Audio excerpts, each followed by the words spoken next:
La primera vez que me metí en un baño público con las bragas en el bolso y las piernas temblándome no fue por placer, fue por culpa. No me había dado tiempo ni a recomponerme. Me estaba lavando las manos con rabia, como si el jabón pudiera quitarme de encima lo que acababa de hacer, y mientras me miraba en el espejo empañado de la estación de Atocha, lo único que pensaba era, esta no soy yo, ¿verdad? Esto es solo una fase. Esto se me va a pasar. Pero no se pasó. Ese fue el principio. No te voy a envolver esto con papel bonito ni a darte vueltas innecesarias. Lo hice.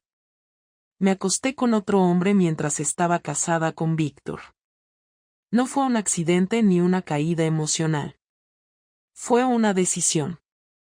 No me pilló desprevenida, no fue una debilidad de una noche. Lo pensé. Lo deseé. Lo busqué. Y cuando lo tuve, no sentí remordimiento. Sentí alivio. Luego vino el remordimiento, sí, pero no en ese momento. Porque en ese instante lo único que sentía era haberme vuelto a encontrar después de años sintiéndome invisible. ¿Y sabes lo más fuerte de todo? Que no fue por falta de amor.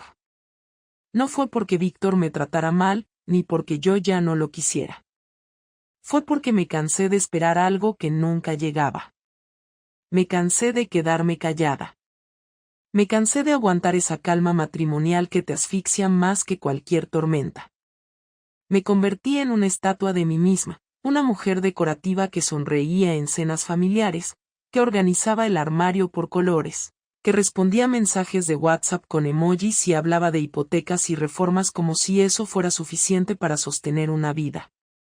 No lo era. ¿Te has sentido alguna vez así?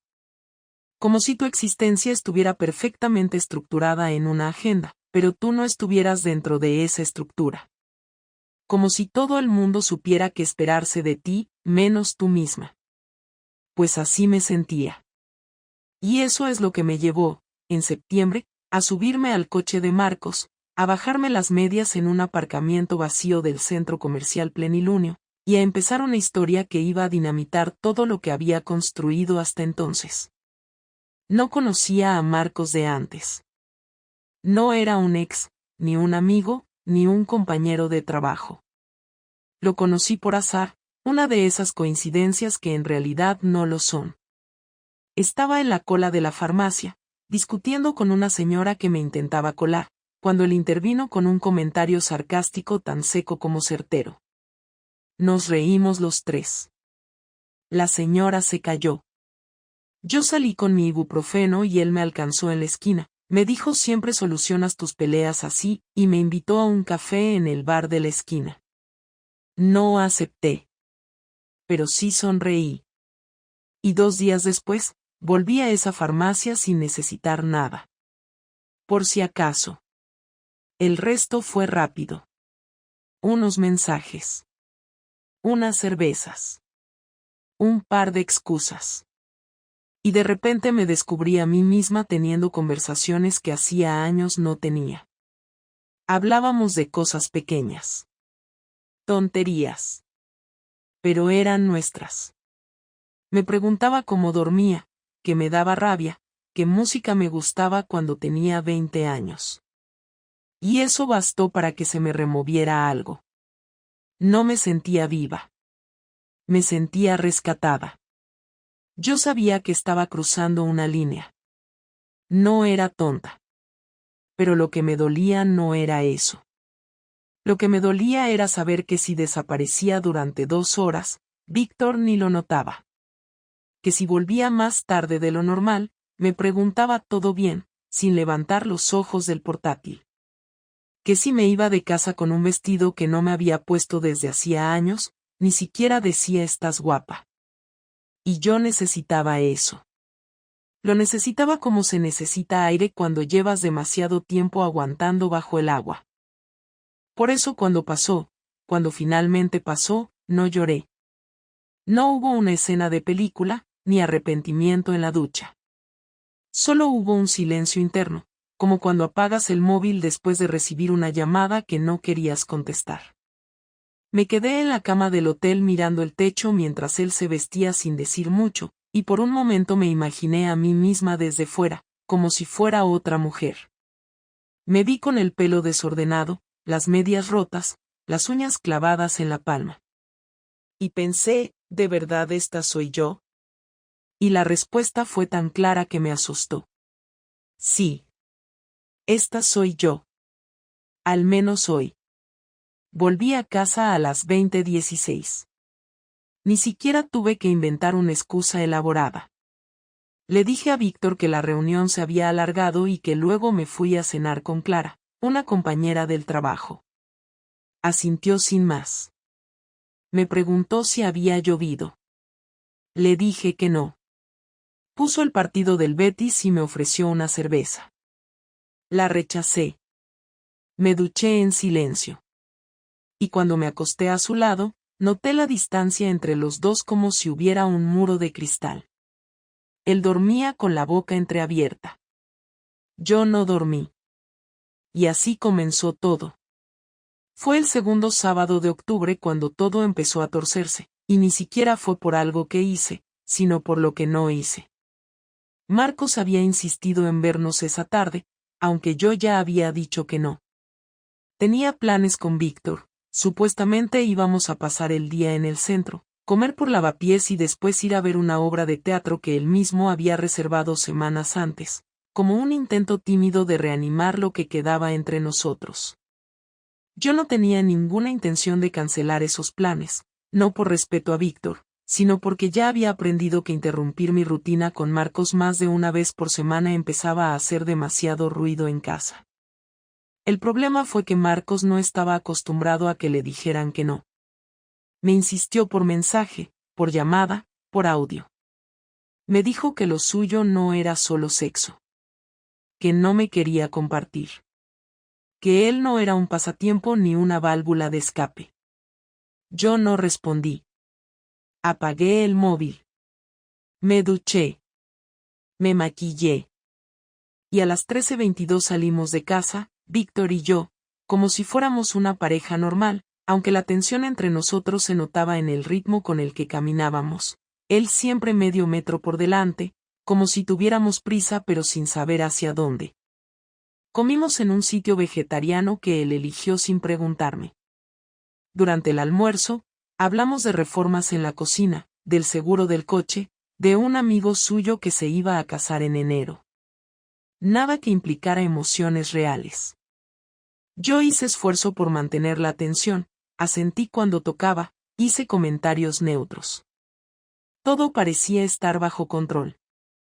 Hasta que después de comer, saliendo del restaurante, a menos de 20 metros de la entrada, escuché una voz a mi espalda que me paralizó. Era Marcos. Me llamó por mi nombre, con la seguridad de quien no tiene nada que perder. Laura. Así, sin más. No fue un grito. Fue un tono contenido, como el de alguien que se acerca a saldar una cuenta. Me giré por inercia. Víctor también se giró. Y ahí estaba él.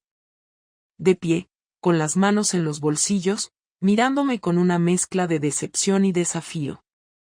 Yo no supe qué decir. Ninguno de los dos lo saludó. Marcos solo me clavó los ojos y me dijo, así que esta era tu reunión de trabajo. Y se dio la vuelta. Víctor no dijo nada en ese momento. Se quedó mirándome fijamente, esperando una explicación.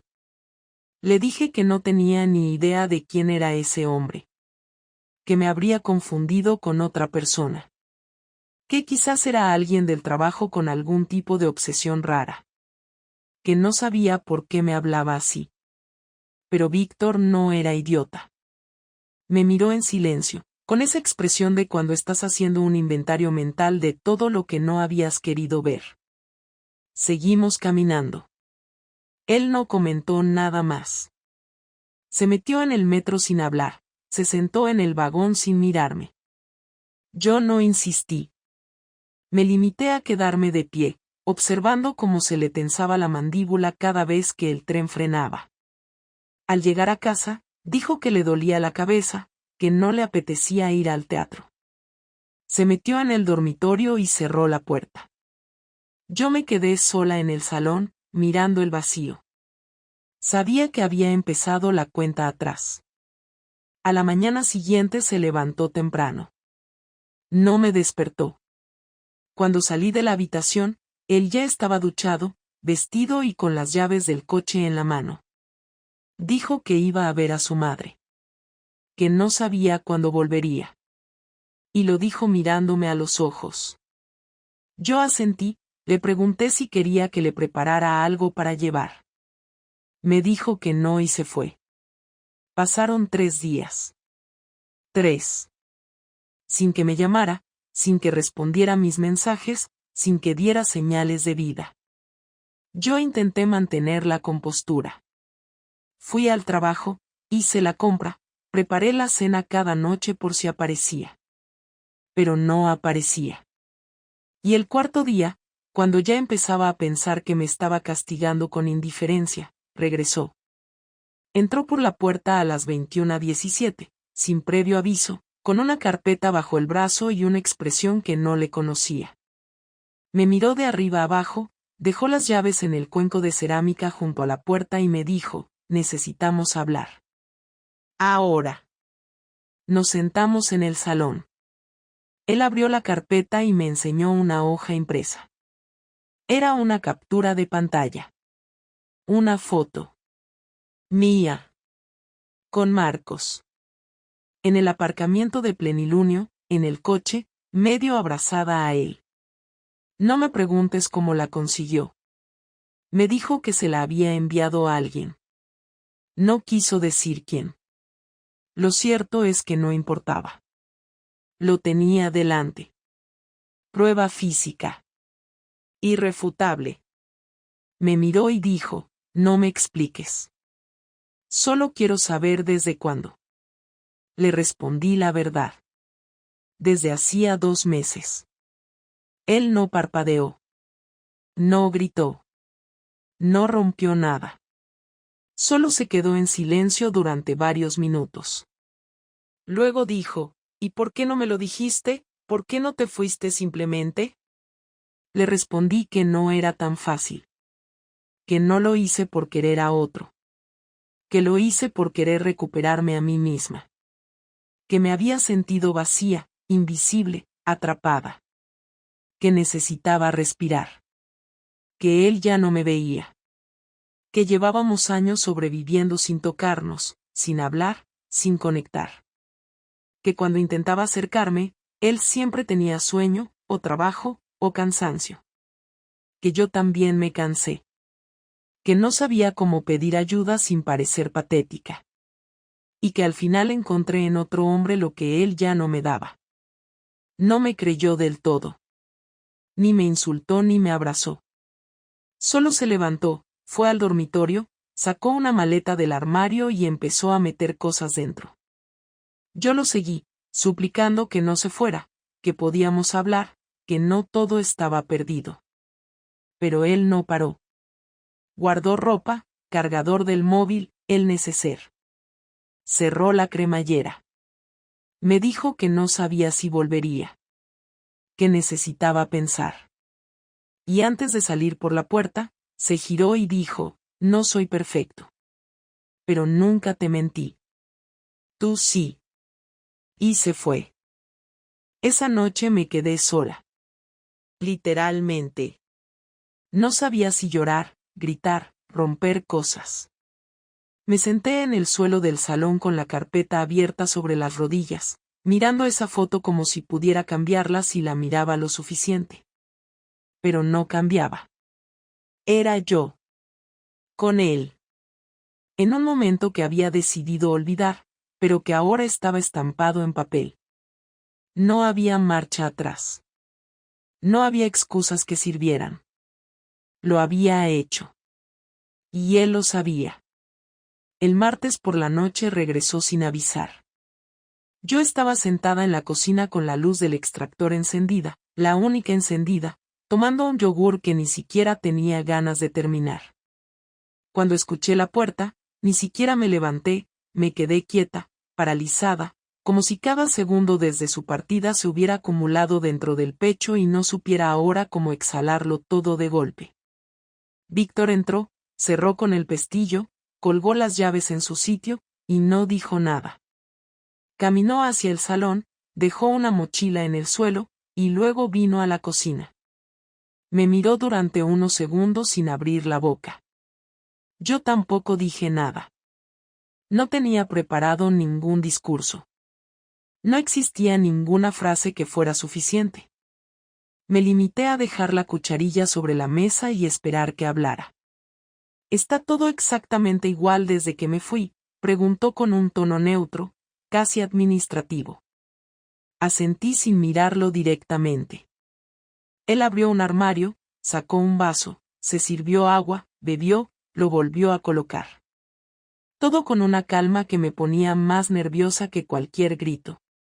Finalmente se apoyó en la encimera y me soltó. No me interesa saber lo que sentiste. Ni si te arrepientes. Ni si piensas que fue culpa mía. No estoy aquí por eso. Entonces, ¿por qué has vuelto?, logré preguntar con una voz seca, sin fuerza. Porque necesito ver tu cara mientras te lo digo. No quería hacerlo por teléfono. Me tensé, porque ese tono lo conocía bien, ese en el que ya ha tomado una decisión y no espera aprobación. Bajé la mirada y esperé lo peor, pero no dijo nada más. Se giró, se fue al salón, se sentó en el sofá y encendió la televisión. Era como si estuviera retomando una rutina suspendida, como si quisiera borrar el vacío de los días anteriores con una simulación perfecta de normalidad. Pero no había nada normal. Nada. Esa noche dormimos en la misma cama, pero cada uno en su extremo, dándonos la espalda. Yo no concilié el sueño hasta pasadas las 4 de la madrugada. Él roncó como si nada hubiera pasado.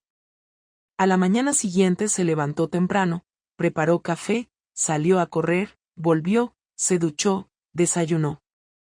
Y no me dijo una sola palabra. Lo observaba desde la mesa, con el estómago cerrado, preguntándome cuándo iba a estallar esa tensión que se respiraba en cada movimiento. Pero no estallaba. Seguía haciendo lo mismo de siempre, con la misma eficiencia, la misma frialdad, el mismo orden.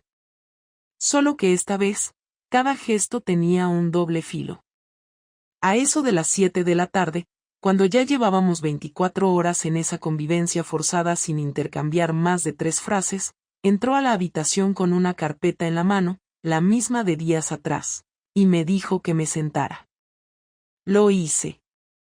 Se puso de pie frente a mí, abrió la carpeta y sacó varios papeles.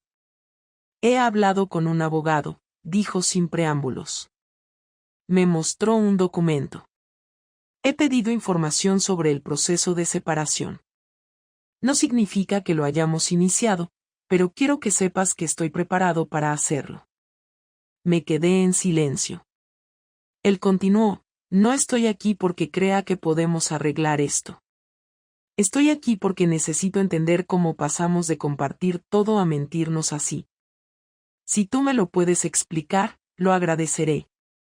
Si no, firmamos y ya está. Tragué saliva.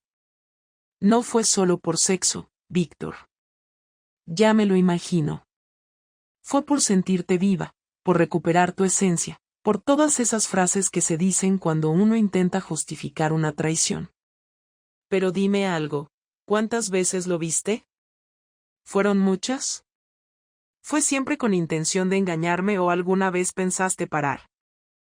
No sabría decirte cuántas veces, pero no fue planeado. Al principio me sentí confundida. Luego me dejé llevar. Pensé que podía manejarlo, que era algo temporal, que no iba a llegar tan lejos.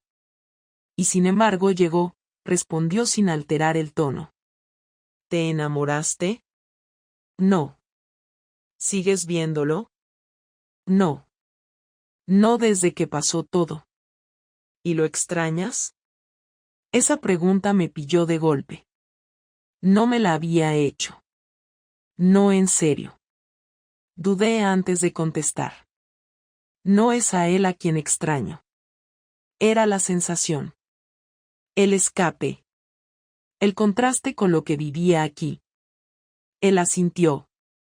Dejó los papeles sobre la cama. Se sentó frente a mí, esta vez más cerca. Me miró fijamente. Entonces lo que extrañas no tiene nada que ver conmigo, ¿verdad? No lo sé. Yo sí lo sé. Tú no estás arrepentida. Estás avergonzada. Te jode que te haya pillado, que se haya roto tu burbuja paralela. Pero si nadie lo hubiera sabido, seguirías. No es verdad, dije, pero ni yo me creía el tono en el que lo dije. ¿Y qué quieres ahora?, preguntó él. ¿Que lo olvidemos? ¿Que finjamos que no ha pasado nada? ¿Que lo metamos bajo la alfombra y sigamos planificando viajes y cenas como si fuéramos una pareja de catálogo? No. Pero tampoco quiero tirarlo todo a la basura sin hablarlo bien. Llevamos años juntos, Víctor. Esto no ha sido solo una caída. Es un síntoma de que algo no funcionaba. Claro. El clásico discurso de la corresponsabilidad. Yo no estaba. Yo no te miraba. Yo no te hacía sentir mujer. Lo tengo todo apuntado. Pero mientras tú buscabas emociones con otro, yo seguía aquí, creyendo que teníamos una vida, no perfecta, pero nuestra. Y ahora resulta que todo era fachada. No todo, contesté más firme. No todo era fachada. También hubo cosas reales. ¿Y qué hago con eso ahora? ¿Me agarro a los momentos reales como si fueran restos del naufragio? ¿Me trago tu historia y me resigno a la idea de que, total, en todas las parejas hay crisis y aventuras? ¿Me convierto en ese hombre que perdona y se vuelve un fantasma dentro de su propio matrimonio? Puedes irte, puedes quedarte, puedes odiarme, puedes gritarme, puedes hacer lo que quieras, pero no me mires como si yo fuera una caricatura. No soy solo una mujer que engañó a su marido. Soy alguien que se sintió sola y que no supo cómo decírtelo sin que pareciera una queja vacía. Él se levantó, cerró la carpeta con fuerza, respiró hondo. No estoy seguro de si quiero continuar. No estoy seguro de si puedo. Pero lo que sí tengo claro es que no quiero dormir otra noche más en esta casa como si fuera una oficina de tránsito. Salió del cuarto sin decir adiós. Se encerró en el despacho y no salió en toda la noche. Yo no cené. Me acosté temprano. No lloré. Solo escuché los sonidos de la casa como si fueran señales. El interruptor de la luz del pasillo, el grifo del baño, la ventana del salón cerrándose.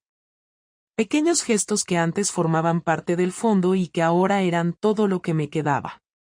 A la semana exacta de aquella conversación, todo cambió de forma tan quirúrgica que al principio no lo entendí. Víctor ya no discutía, ya no lanzaba indirectas, ya no se encerraba en su mundo ni mantenía distancia emocional como los días anteriores.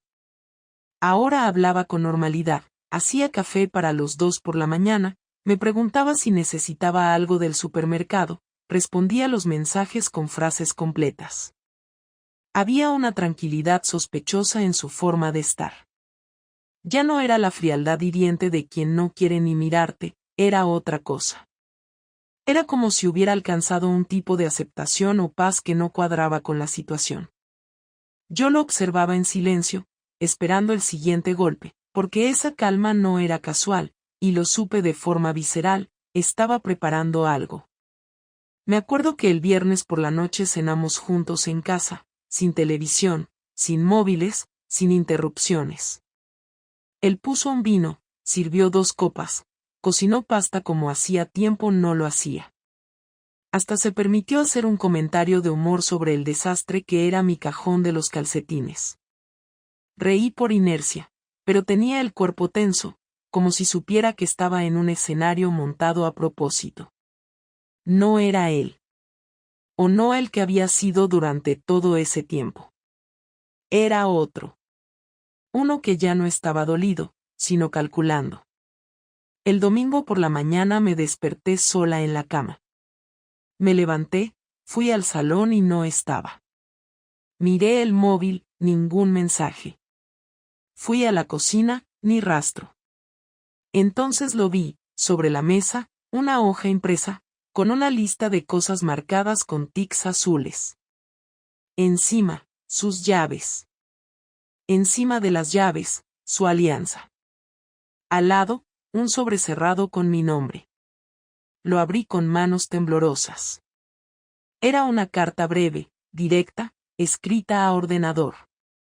Me decía que había decidido irse de forma definitiva, que no iba a avisar, que no quería hacer un drama. Que ya tenía todo preparado.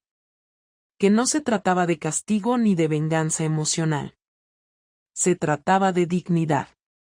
Que había hecho las gestiones necesarias para retirarse de la hipoteca, que había hablado con abogados, que había dejado los documentos firmados en la carpeta azul del segundo cajón del mueble del salón, que ya tenía un piso alquilado a partir de ese mismo lunes y que las empresas de suministro serían notificadas esa misma semana. También me decía que se había puesto en contacto con el despacho de abogados que nos asesoró cuando compramos el piso y que ya tenían instrucciones de facilitarme el proceso si quería quedarme con la propiedad o venderla. Añadía que había vaciado su parte de la cuenta común, pero que no tocaría nada más. Que no quería guerra. Que su castigo ya había sido suficiente y que a partir de ahora necesitaba distancia total. Durante varios minutos no supe reaccionar. Me senté en la silla, releí la carta al menos 3 veces. No había insultos, no había reclamos, no había drama. Era como si alguien hubiera desactivado todos los vínculos emocionales de golpe y dejara solo el trámite. Fui al salón. Abrí el segundo cajón. Ahí estaba la carpeta azul. Dentro, todo ordenado, escrituras escaneadas, contacto del abogado, impresiones de emails, confirmación de baja en la cuenta bancaria, cambio de titularidad del seguro del coche. Todo con fechas, firmas, copias. Me sentí como si hubiera entrado en la oficina de un extraño. Luego abrí el armario de la habitación y confirmé lo evidente: la mitad de la ropa ya no estaba. Ni su perfume, ni sus libros, ni su cepillo de dientes. Nada. A las 2 de la tarde recibí un correo en mi bandeja principal. Era de la empresa donde trabaja. Notificación oficial de cambio de dirección personal para comunicaciones. Automático. Frío. Final. A las 3 me llamó Clara, mi compañera de trabajo, preguntándome si estaba bien. Le pregunté por qué. Me dijo que acababa de ver el perfil de Víctor en LinkedIn y que había cambiado su estado civil a soltero y que tenía como foto nueva una imagen con un fondo azul claro, con camisa y sonrisa. Profesional. Impecable. No sabía que os habíais separado, dijo. No lo sabía ni yo, respondí. O al menos no de esa forma. Las horas siguientes fueron una cadena de descubrimientos. Revisé el buzón del correo físico y ya había un sobre de la compañía eléctrica con su nombre eliminado del contrato. Revisé la cuenta compartida y ya solo aparecía mi nombre. Revisé su Instagram, había archivado todas nuestras fotos. Todas. No eliminadas. Archivadas. Como si hubieran quedado suspendidas en un cajón privado de lo que ya no se muestra. Entré en la carpeta de fotos compartida en la nube. Vacía. Sin dejar copia. Era como si en menos de 48 horas alguien hubiera desmantelado 12 años de vida compartida con precisión quirúrgica. Lo peor no fue que se fuera. Lo peor fue la eficacia con la que lo hizo. La frialdad. La planificación. El hecho de que no hubo espacio para el caos, para la discusión, para una súplica. No dejó una sola brecha por donde meter una emoción. Había eliminado su rastro no solo del espacio físico, sino también del digital, del administrativo, del cotidiano. Y en ese movimiento, me dejó suspendida en una casa que ahora parecía demasiado grande, demasiado vacía, demasiado ajena. Me quedé sentada en el suelo del salón durante 1 hora, sin moverme, sin llorar. No porque no lo sintiera, sino porque estaba en shock. Nunca imaginé que Víctor pudiera ser capaz de eso. Yo lo conocía como alguien estructurado, sí, pero no como alguien capaz de convertir el final de una relación en una operación logística impecable. Pensaba que al menos habría gritos, reclamos, algo. Pero no. Me castigó sin una sola palabra más. Me castigó con hechos. Por la noche recibí un último mensaje suyo. No por WhatsApp, sino por correo. Un texto breve. No te deseo mal. No quiero vengarme. Pero tampoco quiero volver. Lo que has hecho cambia lo que yo soy contigo. Ya no puedo ser ese hombre. Cuídate. Clic, fin. Ninguna oportunidad de respuesta. Ningún rastro del hilo. Sin margen para negociar. Y ahí estaba yo, una mujer que había cometido una traición esperando un castigo emocional y recibiendo en cambio una eliminación absoluta. No sabría decirte qué dolió más, si la ausencia de drama o la precisión de la salida. Lo cierto es que me dejó sin armas, sin defensa, sin discurso. Me dejó sola con todo el peso de la historia encima, sin nadie a quien culpar esta vez. No había escándalo, no había venganza sucia, no había manipulación. Solo un vacío perfectamente ejecutado. Pasaron 21 días exactos desde que se fue hasta que volvió a aparecer. No fue con una llamada, ni con un mensaje, ni con una casualidad forzada. Fue con un correo que decía simplemente: quiero cerrar esto en persona. Mañana a las 18. Si no puedes, lo entenderé. Respondí con un sí. Nada más. Lo hice más por mí que por él. Necesitaba entender si había algo que pudiera rescatar de todo esto, aunque fuera solo una versión menos cruel del final. Durante esas 3 semanas había dormido mal, comido poco, trabajado con el piloto automático encendido. Nadie a mi alrededor sabía nada, ni siquiera Clara, que dejó de preguntar después de un par de evasivas. Yo no tenía ganas de explicar, ni de justificarme, ni de ponerle nombre a nada. Solo quería llegar al final de esta historia sin la sensación de haber dejado frases a medio construir. Nos citamos en un café discreto, lejos de donde solíamos movernos, en un barrio donde nadie nos conocía. Llegué 10 minutos antes, él llegó 2 después. Vestía igual que siempre, vaqueros, camisa sin planchar, chaqueta oscura. No parecía afectado, ni triste, ni molesto. Se sentó, pidió un café solo, me miró sin una sonrisa. Yo tenía un vaso de agua entre las manos y una hoja de papel doblada en el bolso, con una lista de cosas que pensaba decir. No la saqué. Sabía que no serviría de nada. Gracias por venir, dije con voz firme. No sabía si lo harías. No estoy aquí para darte explicaciones, respondió. Ni para pedirlas. Entonces, ¿para qué estás aquí? Para cerrar. En persona. Porque creo que es lo mínimo después de lo que pasó. Y porque no quiero que quede flotando en el aire como si no importara. Asentí. Me costaba mantenerle la mirada. Había algo en su tono que no era odio, pero tampoco neutralidad. Era como si hablara desde un sitio en el que ya no había cabida para mí. ¿Te arrepientes de lo que hiciste?, preguntó después de unos segundos de silencio. No me arrepiento de haberme dado cuenta de lo que me estaba pasando. Pero sí me arrepiento de cómo lo hice. ¿Te arrepientes de habérselo hecho a mí? Sí. No lo parece, dijo sin levantar la voz. ¿Y tú te arrepientes de haberlo terminado así, de haberte ido sin dejar margen a hablar nada más? No. Fue la única forma en la que podía asegurarme de no quedarme atrapado. Si me quedaba un día más, quizá entraba en ese juego de intentar arreglar lo que ya no tiene arreglo. No quería eso. No lo merecía. No te niego eso. Y no vine para escuchar excusas, añadió. Ni explicaciones sobre cómo te sentías o qué necesitabas. Ya le di muchas vueltas a eso. No necesito más. Solo quería decirte que no te odio. Que no te deseo mal. Pero que no pienso volver. Y que no tengo intención de mantener contacto contigo después de hoy. Me lo dijo sin crueldad. Sin énfasis. Como si me leyera los términos de un contrato.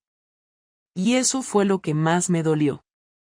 No la decisión en sí, sino la forma en que la pronunció, con una calma total, como si yo ya no representara ninguna amenaza, pero tampoco ningún recuerdo valioso. ¿De verdad no hay nada que salvar?, pregunté casi en un susurro. ¿Salvar qué? ¿Un vínculo que ya estaba podrido antes de que tú lo traicionaras? ¿Una convivencia sin afecto? ¿Una rutina vacía? Lo único que quedaba entre nosotros era el hábito. Y tú lo rompiste.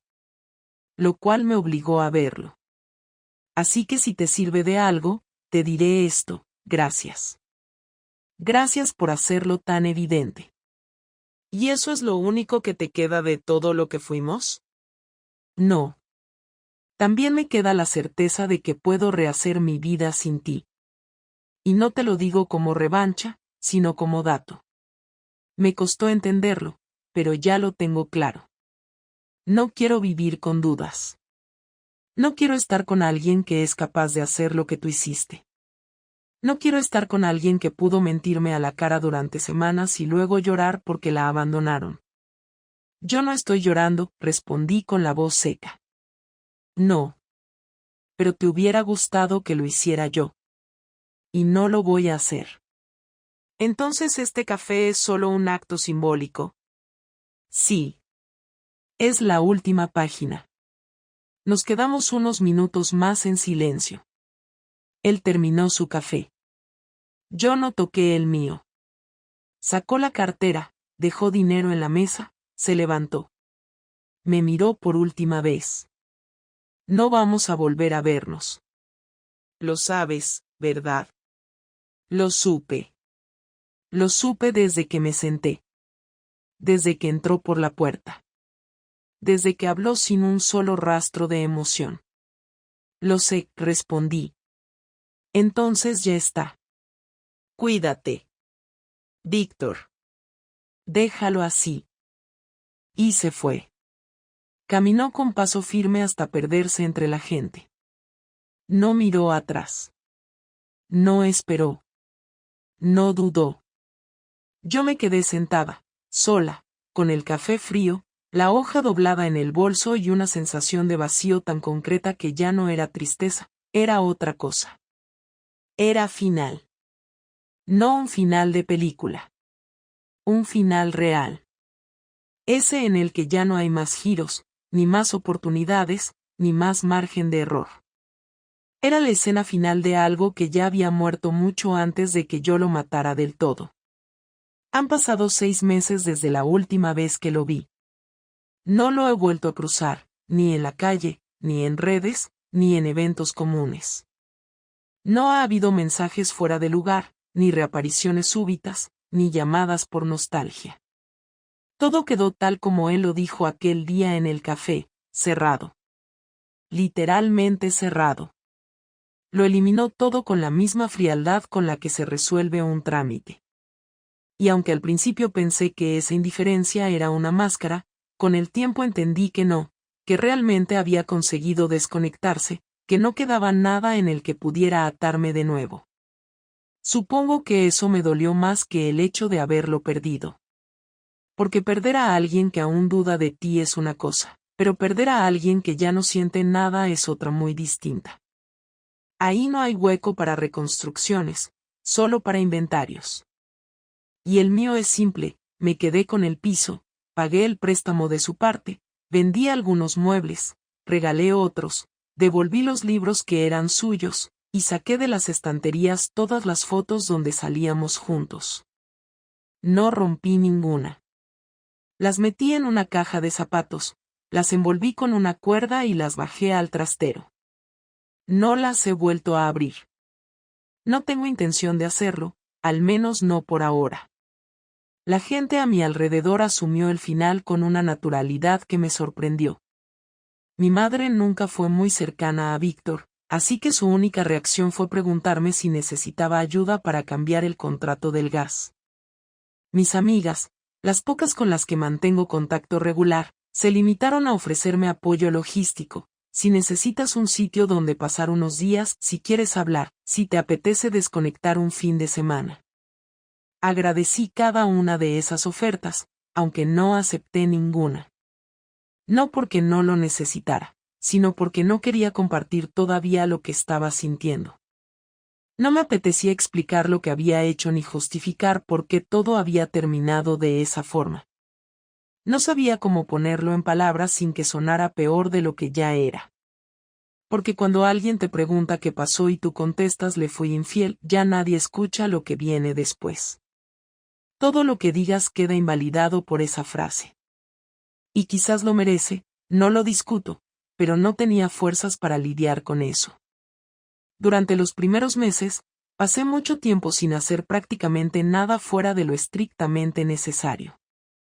Iba al trabajo, volvía a casa, preparaba algo básico para cenar, ponía una serie sin prestar atención y me metía en la cama demasiado pronto solo para que el día acabara de una vez.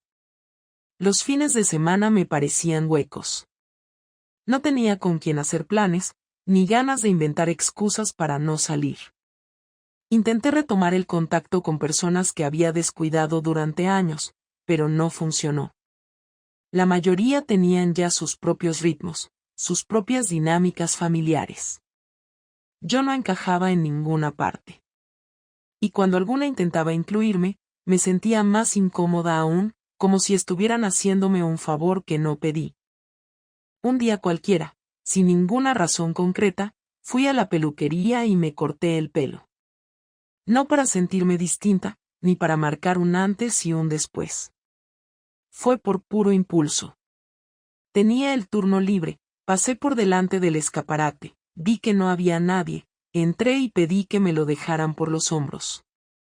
Cuando salí, me miré en el retrovisor del coche y pensé que quizás era la primera vez en mucho tiempo que no me veía como una versión forzada de mí misma.